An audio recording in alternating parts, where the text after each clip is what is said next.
Please put your hands together to give Dr. Joe Jorgensen a warm welcome.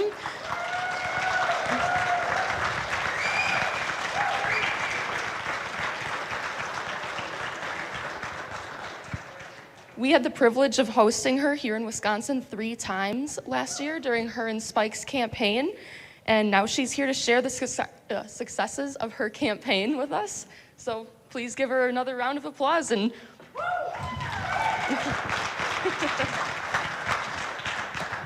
Thank you so much, Kristen.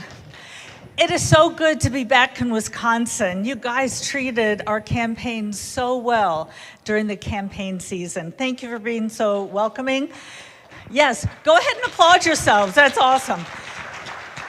And probably most of you know that I am a Midwestern girl, although I'm not supposed to tell you I'm from Northern Illinois because then there's kind of that going on.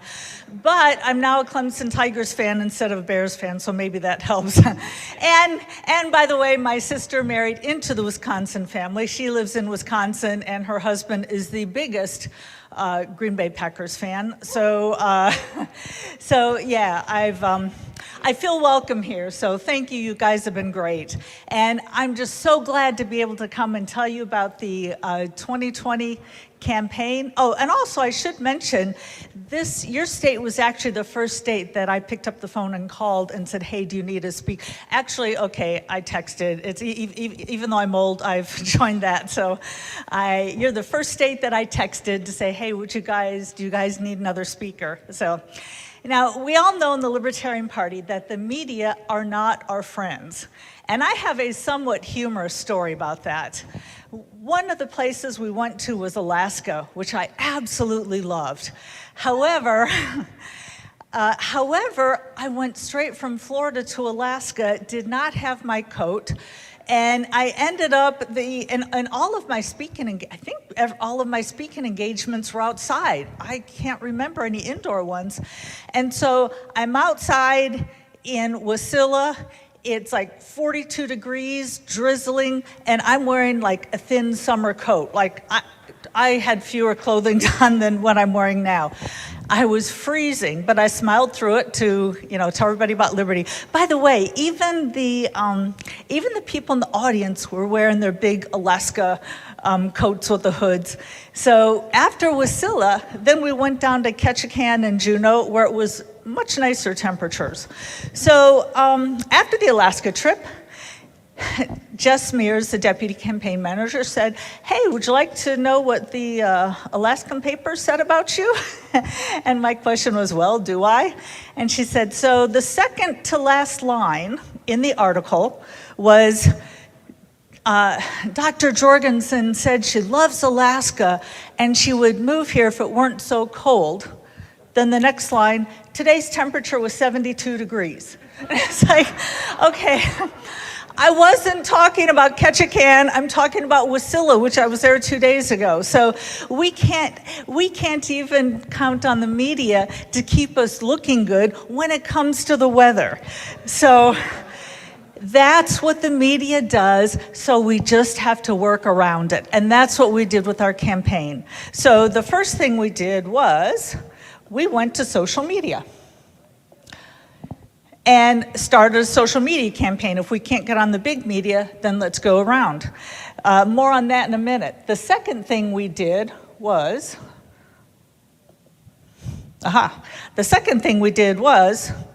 we got a bus. And we toured the country, and we had so much fun doing that because it gave us a chance to go around and talk with people. And I give complete credit, by the way, to Jess Mears for that. A lot of people ask me afterwards, so did you get to keep the bus after they painted your face on it?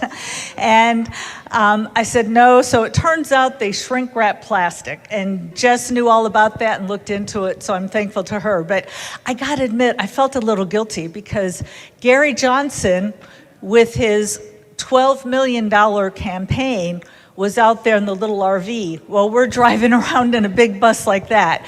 But if any of you are wondering, of course what happened was all the venues were closed for COVID, so the musicians weren't touring, and the bus company figured, well, we'd rather rent it out for very little than to rent it out for nothing. So this was our big chance to get on that. So it helped us really get out there and spread the message. And I was quite surprised. We started the bus tour in Pennsylvania, started out in the middle of nowhere, little fields, and we were still getting 75, 100 people in these little get-togethers. And at one of the early stops, just said, and by the way, I would talk about ending the Federal Reserve, and we'd talk about just very hardcore libertarian ideas, and just said, well, probably a lot of these people are members of the party, but what the heck, I'll go out there with the campaign sign up, the membership sign-ups, and just see if anybody's not a member. So she went out and asked, hey, is anybody here not a member of the Libertarian Party? Would you like to join? And we were shocked. About 75% of the people in attendance raised their hands. So the good news is we weren't preaching to the choir. We were able to go around the country and bring new people to the message, bring new people into what we were talking about. So, thanks. So back to the social media part. And by the way, the videographer who was following us on the bus, he took that picture with me. I never had any idea that I would show it to anybody but my mother. I just show my mom, hey mom, look at my bus. But it's actually been quite useful. So back to social media. We had to get somewhere by using social media. Now keep in mind, we started at 0. I didn't run in 2016. I was the VP candidate in 1996, but first of all, the VP candidate traditionally does not get the donor list, and that was 1996. I mean, probably about 10% of the names and addresses would have been good, and it would have been, the old email addresses. Like mine, what was the name of that thing? Mine was like 3360, 3425, but before you had your names and your email addresses. So it would have been back in those days. So starting from 0, we amassed 206,000 contacts, over 40,000 donors, 10,000 volunteers, almost 500,000 Facebook followers, and close to 200,000 Twitter followers. And again, this is starting from 0. Now, the most exciting numbers from the campaign, I think, are these.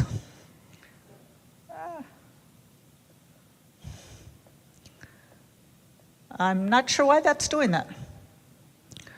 Oh, wrong arrow, I'm sorry.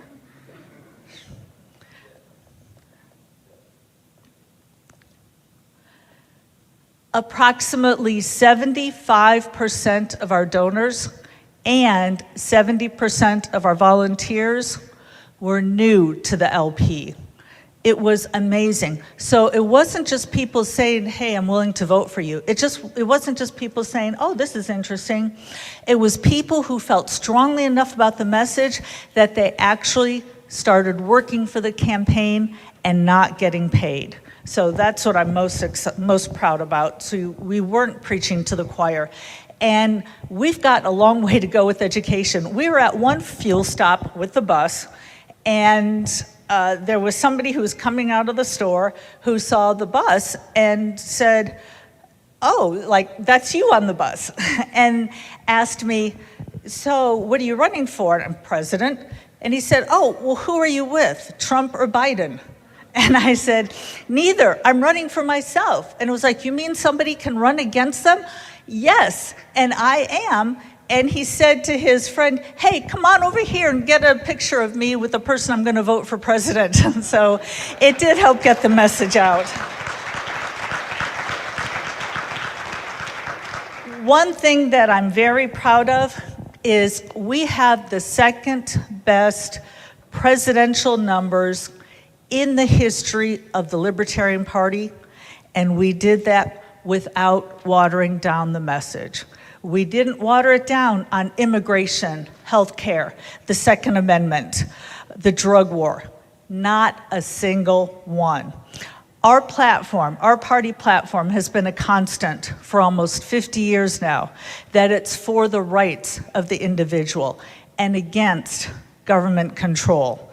Now, one of the few complaints that I got on the campaign trail was, hey, I looked at your website, I didn't see a platform. Where's your campaign platform? And I said, well, my platform is the LP's platform. Simply go to the Libertarian Party website and you'll see what my platform is.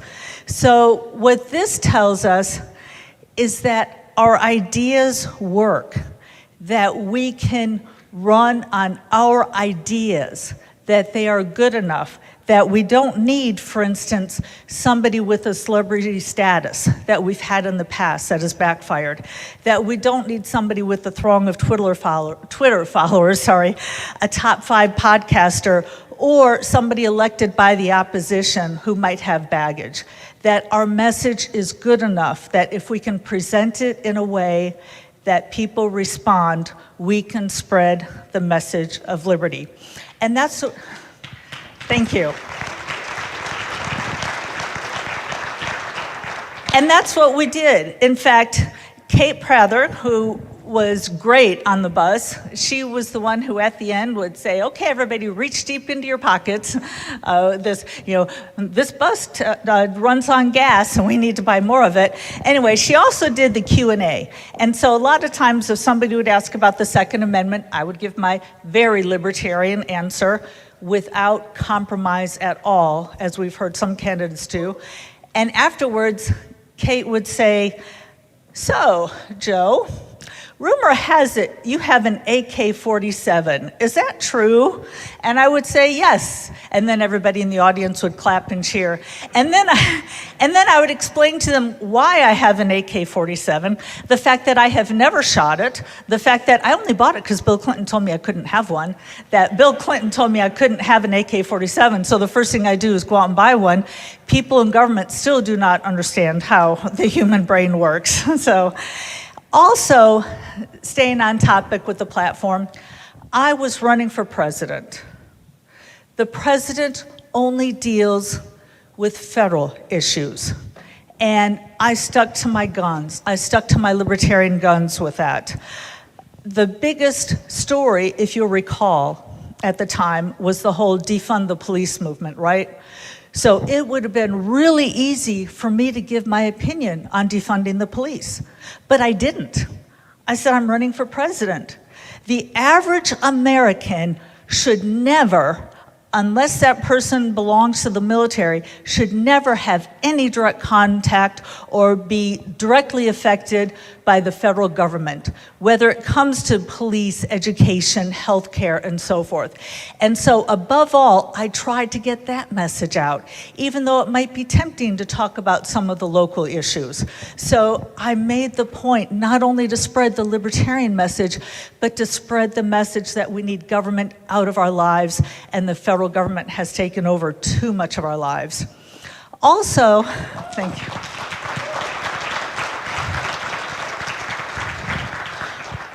Also, I was surprised. One of the questions that I received quite often referred to mental health. I would have a lot of people say, you know, my sister, or my brother, whatever, needs to be in a group home. They're not taken care of. What are you going to do to help them? And now I understand why Democrats and Republicans say, sure, I'll give you money. Sure, I'll give you a better hospital. Because somebody is coming to you just, with a heartfelt plea to please help me. And it's very hard to say, no, I'm not going to give you money, or I'm not going to give you a hospital. But with a clean conscience, I could say that the best thing I could do was to keep government out of it, because private individuals can do a much better job than government could any day.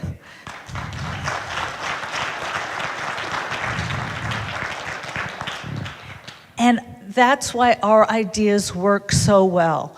Our ideas work best because, first of all, they're the most moral, but secondly, from a practical standpoint, they work better. So even though it was hard to maybe tell somebody, I'm sorry, I can't directly help you, I know that in the long run that this is what our country needs.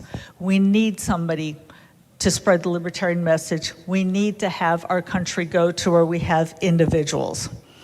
Now, of course you need money to get the message out there, right? As they say, money is the mother's milk of politics, right? So, which brings me to the next exciting numbers. Now that I know how to work this laptop.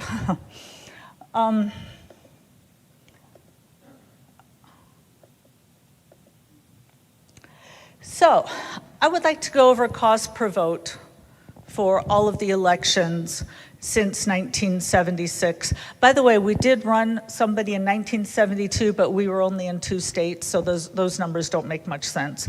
So starting from 1976, if we look at cost per vote, we see 2000 was actually quite an expensive year. It was close to $6. And then we get into the more reasonable numbers. So several years had votes that cost about $3 per vote. Then we get into some very effective campaigns, all the way down to 1976. Now keep in mind, government inflation, $2.24 bought a lot more in 1976 than it does now. And here we are to 2020, $1.83. We were the first presidential campaign to make it under $2 a vote. And I would like to mention, I give complete credit to Steve Dasbach for this. He ran a very tight ship. He's very frugal. And he tried to make decisions that got the most bang for donors' bucks. We always remembered that, we weren't out there on movie stars' money, that we were out there on donors' money, on people who were donating $25, $50. And we wanted to put theirs to the absolute best use. But as I mentioned, we've got government inflation. So that means that under $2, it actually looks a little better than it does, because if you look at adjusted for inflation dollars, we're talking over $11 in 1980, down to in the $8 range, and then $5, and then many of the reasonable $3 and $2. And then once again, we are under $2 a vote. So that's, again, the thing that I'm most proud of. And again, I give Steve Dasbach credit for this. And keep in mind, we did this from scratch. No pre-existing donor list, no campaign list, no contact list at all, starting from zero. So let's talk about the future. Where do we go from here? Well, I'd like to mention something about my campaign. I'm sure a lot of you were familiar with the Let Her Speak campaign. Yes? Yeah. So I got so many compliments for that campaign. They said, wow, you guys did a great job getting the word out there and getting the message out there, and it's a wonderful message. And my answer would be, we had nothing to do with it, and we didn't. This was actually a grassroots campaign put on by People for Liberty. And it came somewhat spontaneously. Part of it is, as a free market works, somebody sees a need and they say, you know what, we're gonna fill that need. And that's exactly what they did, where we weren't, and on the campaign, there's only so much you can do, especially with $1.83 per vote. So there was only so much we could do. So other people saw the niche. And People for Liberty is a new organization. They've been around for a year. And what they're doing is they are starting grassroots organization to create a pipeline from people out there to bring them into the Libertarian Party so that we get more candidates, we get more donors, we get more people spreading freedom. And that's why, if you haven't heard the news, I'm very proud to announce that I was recently asked to be on the board. I'm the president of the board of People for Liberty because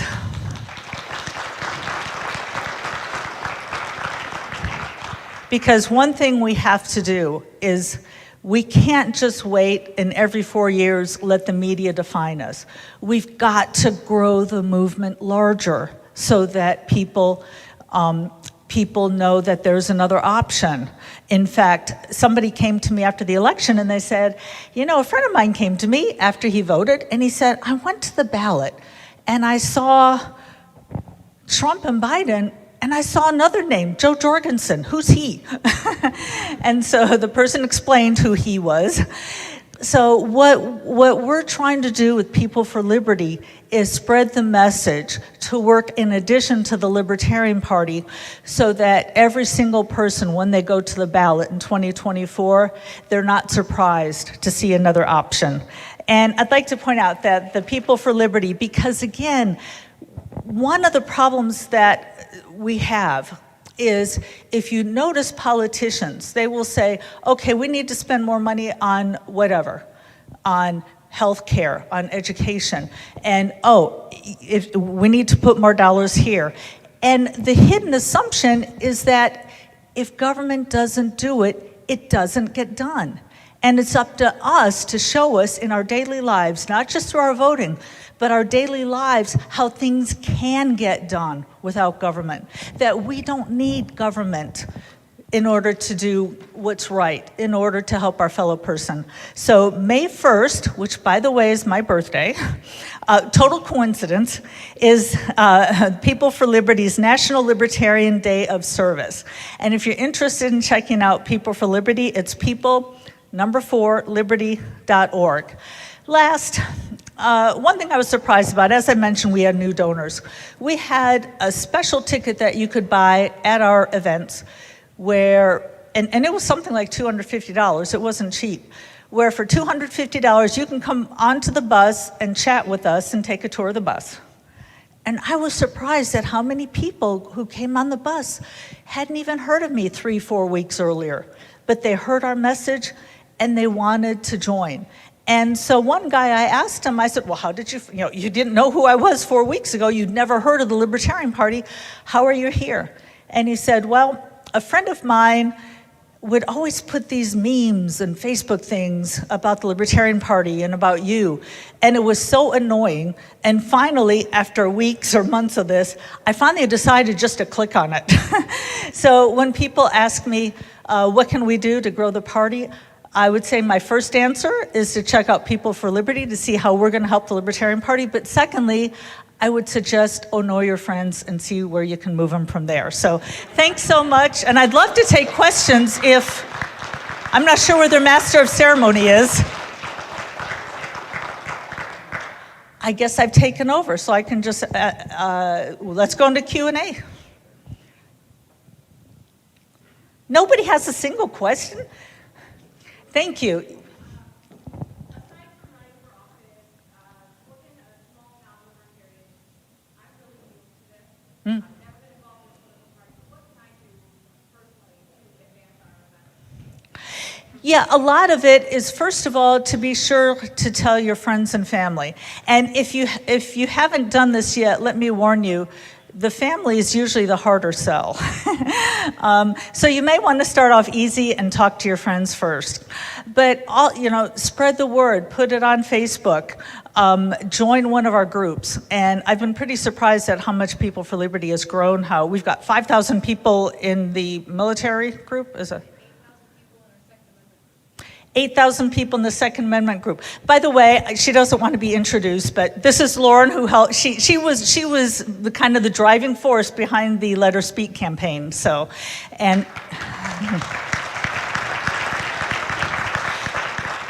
again, that's why I joined them, because the Libertarian Party alone can only do so much. We've got to get people out there.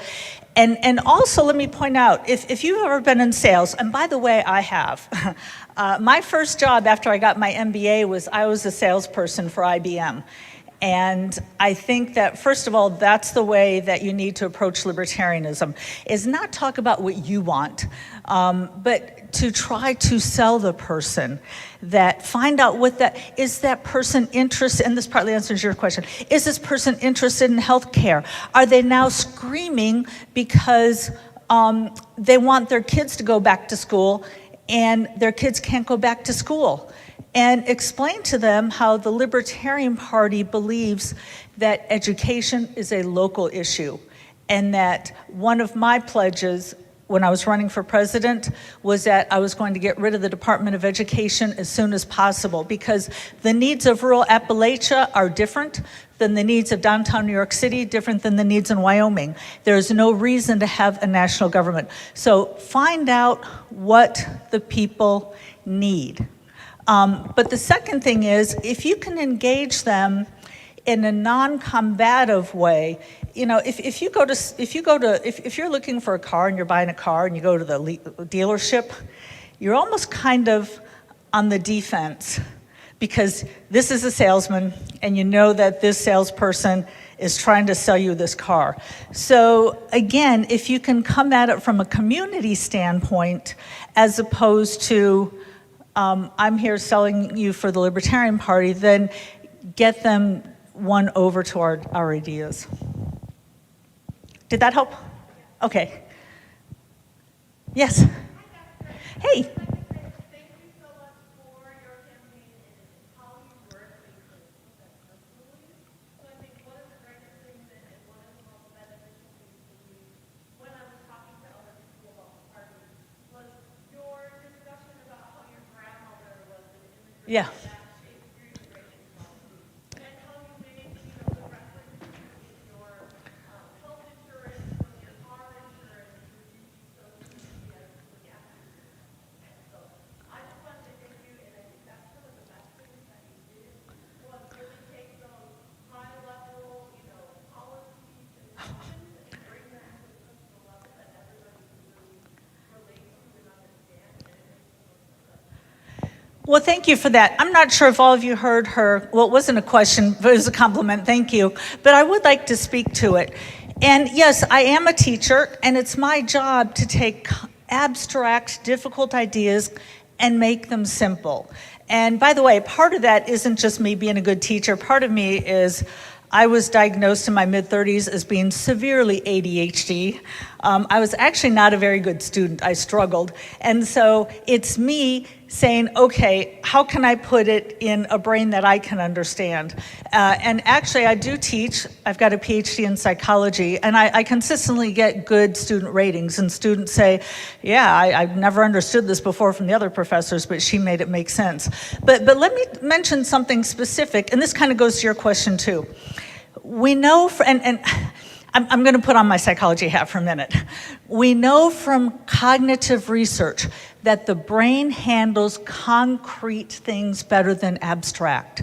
So the brain handles better things like chair or tree than it does liberty and justice.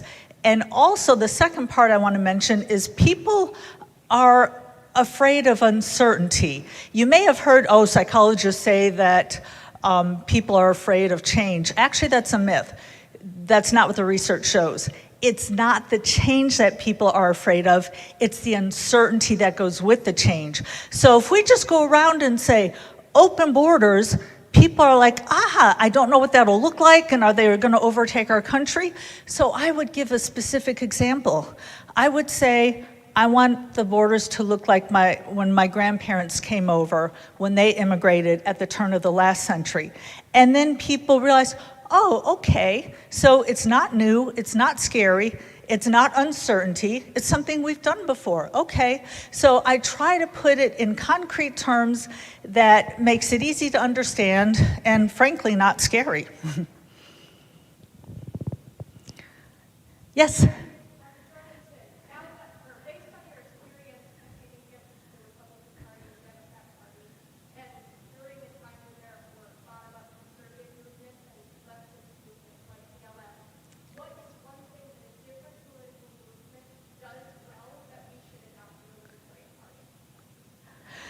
Oh, and you're absolutely right, by the way. BLM is a grassroots movement, right? And that's what you're talking about.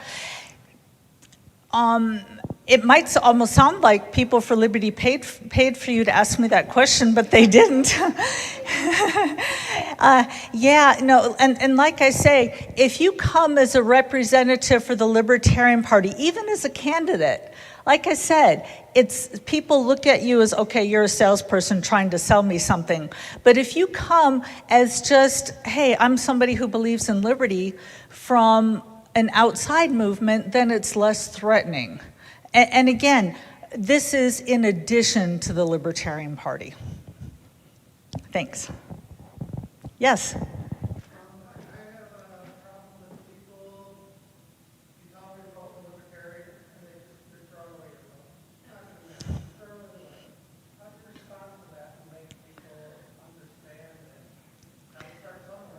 Right.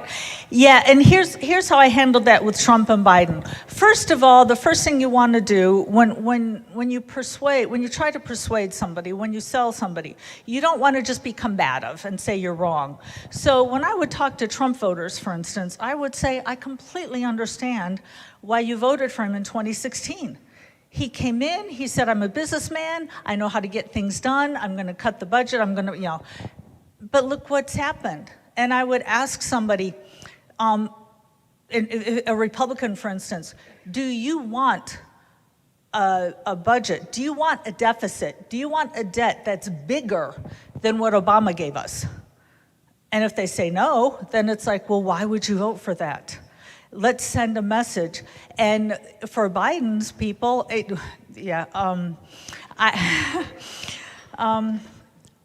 I would ask, typically Democrats, traditionally, I could give a whole talk just on the Democratic Party, because when I was growing up, the Democratic Party was for free speech. They were anti-war. They gave demonstrations in the street for individual liberty. And now they're very fascist. Now they're pro-war just because Trump wanted to bring home troops. So, whatever the other guy says, I'm against. And also with the crime bill.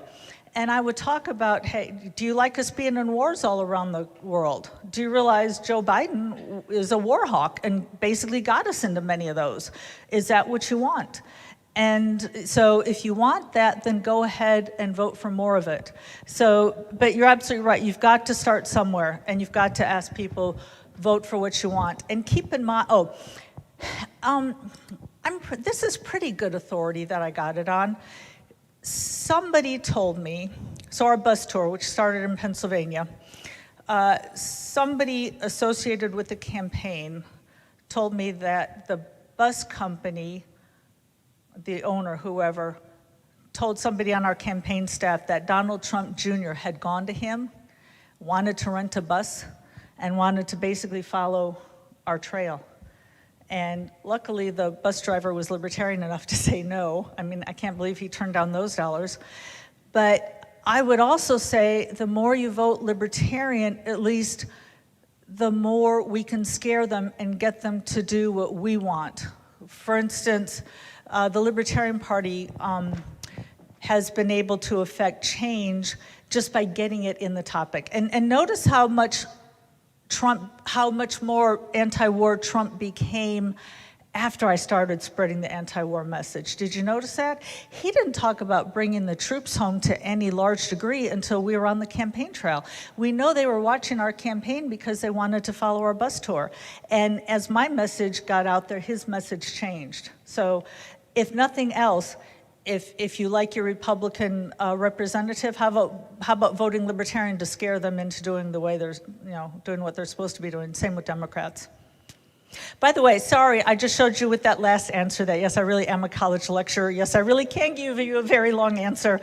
On the campaign trail, I tried to keep my answers short and succinct to keep people interested, but I know we're all libertarians. We kind of, we read Hayek and long books, so. Yes? Are there any, Republicans in particular are good at wedge issues? Oh, yes, I started reading that book about wedge issues, and then I found that running for president, it hardly gives you time to read. But would you expand on that, please? Well, I'm just wondering if you, sorry, but are there wedge issues that work for liberty? Well, yeah, there are issues that Okay, let me just tell you what our strategy was. Our strategy was to put out a message on an issue that neither the Democrats nor Republicans were putting out. For instance, we didn't say Second Amendment, because if we go out, although of course I answered Second Amendment, but if I went out and said, Second Amendment, it's really important that we not let these people pass these laws and so forth, I could sell somebody on that and have them so passionate that they might say, you know what, you're right, Second Amendment is so important, that's why I guess I better vote Republican, because they don't have a chance to win. We got to keep the Democrats from winning, so I better vote Republican. So what we tried to do is come up with issues that neither won. And so we came up with bringing the troops home. Nobody was talking about that until Trump apparently heard us. We talked about the environment in a different way, and then we also talked about healthcare in a different way. So we try to put solution-oriented issues out there that neither one are talking about. But yes, I love the Second Amendment. As you know, I own an AK-47, so. Hmm?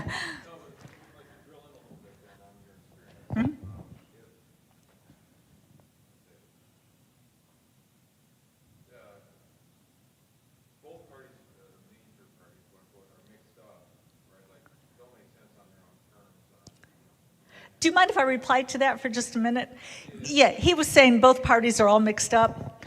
And maybe this isn't where you were going with it, but when I first joined the libertarian movement in the 80s, in the 90s, I used to, as a short answer, what is a libertarian?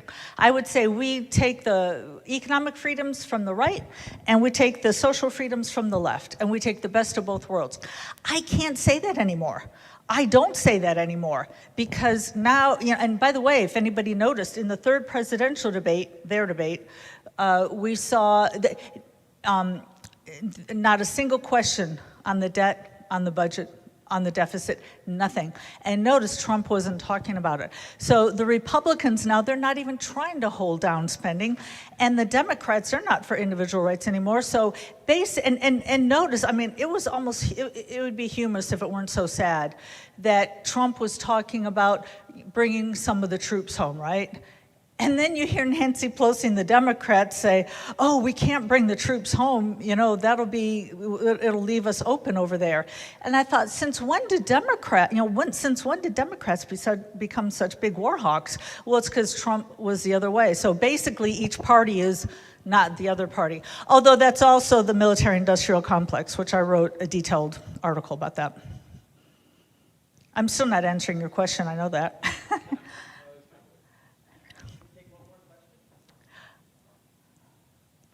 Hey. How have you been able to use your presidential campaign to help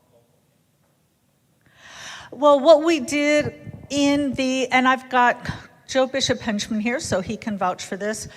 What we did in the campaign was, unlike the previous 3 campaigns, we gave them data immediately. So when we got somebody's name, we passed it to the national party so they could get it to the local candidates, so they had that support. Because, and that's what other campaigns have promised. 2 of the campaigns never got the data, never gave the data, and one of the presidential campaigns gave it like a year later when it was too late. So while we were running, in real time, we were giving information, and Dan Fishman at the time, who was the executive director, he said, yes, this is the most transparent campaign, and yes, this is the most data that I can see that the Libertarian Party has ever gotten. Now, as for right now, again, I hope to help candidates with my People for Liberty involvement. And like I said, we're trying to create a pipeline between, here are people interested in liberty, let's get them to the Libertarian Party, get them running for office, get better candidates out there. Well, thank you so much, I appreciate that. And I'll be on the panel too.